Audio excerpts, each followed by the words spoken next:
Live from our 7 Tasmania studios, your nightly news with Kim Miller begins now.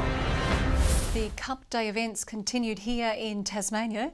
Eager punters gathered around their TVs holding their breath, while others took a chance in fashions on the field.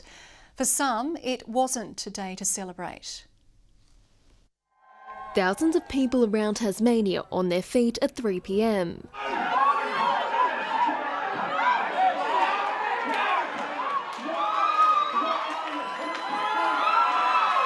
All hoping they backed the winner of the Melbourne Cup, but at the end of the day, only one horse could claim victory. Twilight Payment! That's so fantastic! My horse won! First time in 20 odd years I've had a winner. Yay! Beauty! Others still happy with the result. A second on Tiger Moth. Second and third. Yeah, so very happy. I got a third. Third Prince of Iran. Third Prince of Iran. Events were held in every corner of the state, all looking a little different this year. We've had the forced shutdown early this year of racing, COVID restrictions. We've bounced back. We're a resilient industry, and it's wonderful to have the support from Hobartians. It's become a bit of a tradition, so every year we put it on, and this is our fourth year. And in the northeast, punters enjoyed a sophisticated day at Clover Hill. And champagne and racing kind of go hand in hand, so it's a no-brainer. I wanted to offer something unique and different, and what an amazing location to be able to do that in a stunning day in the northeast. Howard Culp has been a bookie in Hobart for 40 years. So we're here battling away, doing our best. I think people are in the party mood today. Haven't really been able to go anywhere over the last 6 months or so. With many events cancelled this year because of COVID, today is one of the first occasions people have had in a while to get out and about and dress up. And they're certainly making the most of it. Some planning their outfits months in advance. Because of COVID, it's been very hard to shop, so I had a young girl in Adelaide, Mill, make me the hat. Others leaving it to the last minute. And I bought some pants this morning. I was dressed within 20 minutes to get ready for today. I'm not even kidding. But Animal Liberation says this isn't a day for celebration, but a day for mourning, hanging this banner in protest for all to see. We're talking about an industry that exploits horses, exploits problem gambling, and has exploited the public purse at a time of a public health crisis. Next Side's 7 Tasmania News. And a wide-ranging probe into the crimes of alleged paedophile nurse James Griffin will start within weeks. The state government is promising to leave no stone unturned, even if it exposes flaws in the health service. In a place where children should feel safe, it's alleged James Griffin used his position of power for his own perverted desires. We want to make sure that these matters are fully understood, fully investigated, because the safety of our children is absolutely paramount. The framework for the independent probe into the former Launceston General Hospital employee unveiled today, specifically exploring the role of the Tasmanian Health Service in the saga, what employees knew if suspicions were reported, and how for decades his suspected crimes flew under the radar.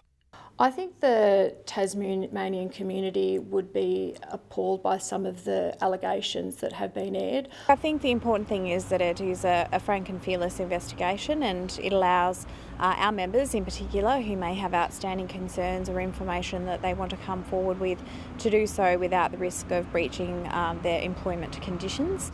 The 69-year-old died last year, not long after police levelled a raft of child sexual abuse charges against him. We need to get to the bottom of these arrangements that allowed this to occur. We need to develop better policies and better safeguards so that it can't happen in the future. Heading the investigation is experienced barrister Marie Norton. One thing sure to be scrutinised is claims Mr Griffin continued to work at the hospital months after sexual abuse complaints were made to police. Is there a lack of communication between the police and the hospital? Well, that's a matter for Ms Norton to be able to investigate. A start date is imminent and is expected to take 6 months. Garth Burley, 7 Tasmania News. And if you're seeking support in relation to this story, you can contact 1800 RESPECT or, in a personal crisis, Lifeline. An internal state government review has backed a controversial youth program in the Northern Territory. The investigation by Communities Tasmania has found children at the Many Colours One Directions program are safe, but calls linger to bring them home. Many allegations, one investigation. All of the young people, the Tasmanian young people at Many Colours One Direction, are safe and well. The Communities Tasmania report has advised against bringing 6 children home from the Top End therapy program. Allegations of inappropriate punishment were relayed by the investigation, as were concerns over the site's operator, Alan Brahmani. Our investigation hasn't revealed any evidence that Mr Brahmani has done anything illegal or fraudulent. However, the report recommended a local alternative be found, and soon. The Minister expects to have advice for a new program by June next year. Labor has leapt on other findings. What this report shows is that there are additional safeguards, additional support needed, additional oversight. Those things should have been in place before any children were placed in the care of this program. The Greens are questioning how thorough the review was, arguing the government now needs to open its wallet. We need a Tasmanian bush therapy program, and if the government's thinking straight, it will provide start-up funding for that in the state budget next week. The government has promised to continue monitoring the program. Sean McComish, 7 Tasmania News. JBS Meats has been ordered to pay a $150,000 fine after a man received 2nd and 3rd degree burns in a workplace incident at its Longford plant in 2016. The abattoir worker slipped into 82-degree water while trying to push tripe into a cooker. The company previously pleaded guilty to 2 charges relating to workplace health and safety. Both offences did carry a maximum penalty of more than $1.5 million. After a long winter, Tasmania has finally enjoyed some much-awaited warm weather, with temperatures reaching as high as 31 degrees today.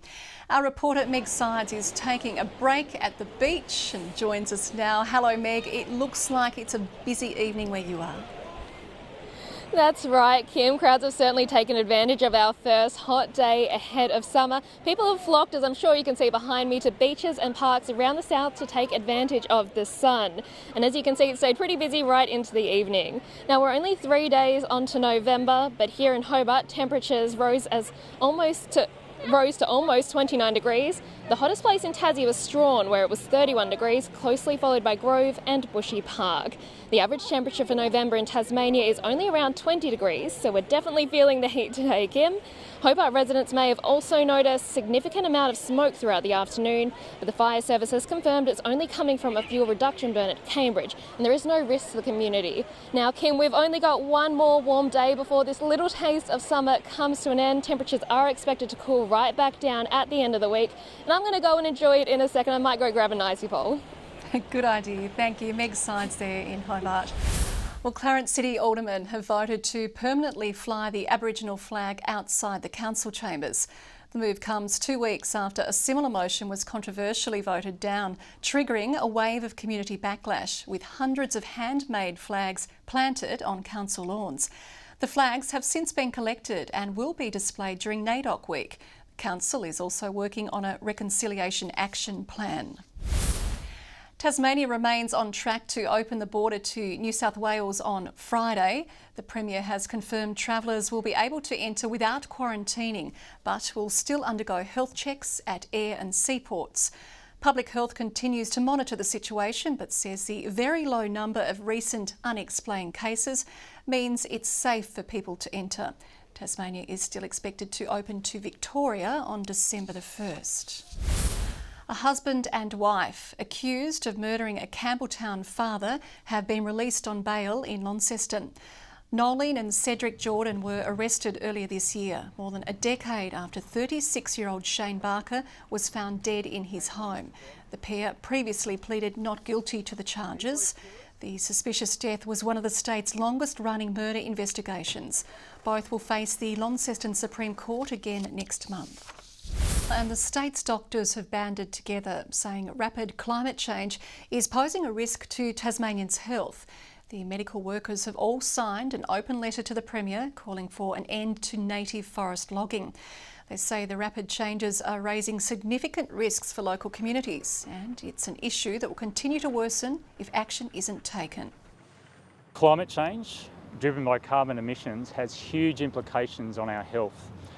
Increased heart attacks, strokes, asthma, emphysema. 250 Tasmanian doctors have now signed up to the campaign. A safety campaign promoting changes for Tasmanian L and P plate drivers will start hitting screens soon. From next month, learner drivers will be required to spend at least 80 hours behind the wheel, including 15 at night. Maximum speeds will also change to 90 kilometres for learners and 100 for P1 holders. And if you're offence-free during your provisional stage, we'll actually give you your adult driver's licence for free, saving you $75. P1 drivers under 25 will only be able to carry one passenger. Well, the Hobart Hurricanes have broken through for their first win of the WBBL season. The Canes dropped just one wicket on their way to a crushing victory over the Melbourne Renegades. The story of the day, debutante Amy Smith, who took a wicket with her first ball. The Hurricanes' train wreck start to the season finally looks back on track. That's in the air, it's gone. A first ball duck for Sophie Molyneux. Belinda Vakawira vanquishing the Renegades opener, but the biggest cheer was saved for Amy Smith. Oh, that's close. Has she got a wicket with her first ball? She has, the youngster. At only 15 years of age, Smith became the second youngest player to claim a WBBL wicket, and the day only got better. An opportunity at long on is taken. No one wearing red could get a foothold. Wickets tumbled, the Renegades limping to just 81. After scoring a duck in her last game, Kiwi Rachel Priest flipped her form, belting 34 off 33 balls.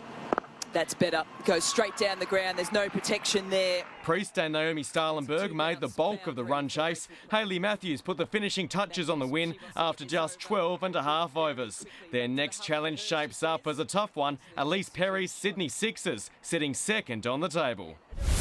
Good evening. I hope you enjoyed Melbourne Cup Day wherever you were today. All I can say is as my bank balance went down, the temperatures went up, some by up to 13 degrees above average. Hobart 28 today, Launceston 25, Burnie and Devonport 19, but 31 was the maximum. That was at Grove, Bushy Park and Strawn. King Island 29, Friendly Beaches 26 and Helens 25, Flinders Island reached 22, Lyowini a top of 20 and Low Head 18 degrees. Some low-level cloud over the northwest today, while high cloud pushed over a little bit later as the day progressed. A band of cloud stretches from the northwest of the country to just west of Tasmania. Mid to low cloud blankets southwest WA and parts of the New South Wales and Queensland coasts. Tomorrow a cold front crosses before a high moves over the Bight. A trough arches over the north of the nation. Northwesterly winds turning west-southwesterly tomorrow, reaching 35 knots, briefly over the south, but strong over all coastal waters. We do have a gale warning from Tasman Island to Low Rocky Point, a strong wind warning from Low Rocky Point to St Helens Point and from Wineglass Bay to Tasman Island. 22 the top for Hobart, possible showers with the winds easing, 20 the high for Geeveston and for Bothwell with possible showers. Launceston a high of 22 with a morning shower clearing, same for Devonport, but 20 the high and 23 the top for Cressy. Burnie expecting 19 degrees with an early shower, showery for Strawn 18 the high and 17 for Curry. St Helens tomorrow a top of 23 with showers later in the day, afternoon showers well for Swansea, 23 also for Orford. UV very high at 8 tomorrow with the sun set to set just before 8 p.m. On Thursday, fine and partly cloudy apart from a shower over the northeast and west coast. Maybe a light snowfall on Friday along with a shower over the west, south and Bass Strait. Fine on Saturday except for a shower over the south and west. Partly cloudy in Perth tomorrow, a shower or two in Adelaide, Melbourne and Canberra. A sunny 25 degrees in Sydney, fine and 28 in Brisbane. Cloudy and 26 in Hobart, still warm, 20 degrees in Launceston and mostly cloudy in Devonport and 17 degrees. Just to clarify, Kim, just because somebody gave you the name of a horse in a sweep doesn't mean you picked the winner of the Melbourne Cup. But after my efforts today, I don't think I can even afford this week's planned haircut. Not as if you've ever paid for a haircut anyway, Murph. Well, that's your news for now. I'll be back later with updates. Thanks for joining us this evening. Good night.